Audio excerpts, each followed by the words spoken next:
Hello everyone! I'm going to show you how to cook afritada for today, and I'm going to use Mamacitas, and here is our ingredients. I'm gonna use chicken legs, potatoes, piman, carrots, soy sauce, garlic, chopped onions, and we need some ketchup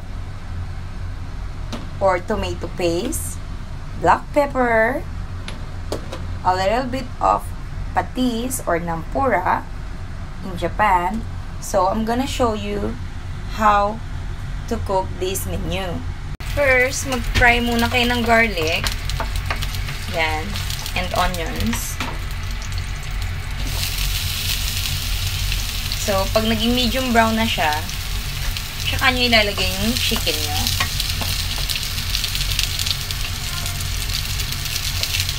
Yan. Huwag nyo hayaan masunog yung garlic. Nilagay ko na yung chicken legs. Hayaan nyo lang siyang maging medium brown. Then, put a little bit of ground black pepper.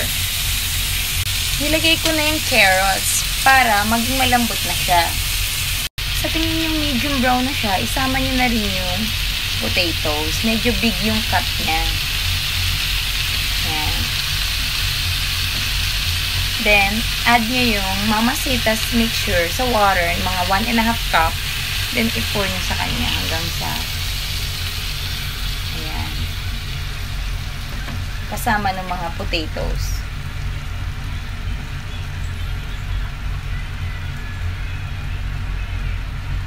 And then, lagay nyo na rin yung soy sauce.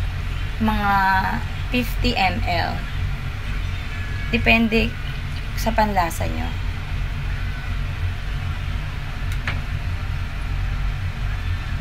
Mamaya na natin ilalagay yung ketchup. Takpan nyo muna siya for around 10 minutes. Dapat medium heat lang yung apoy nyo habang nakatakip siya. Habang kumukulo siya, lagyan nyo na ng ketchup.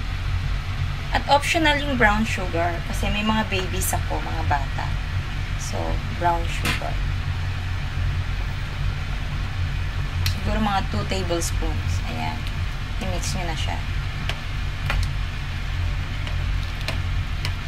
Takpan po uli for around mga 5 to 7 minutes.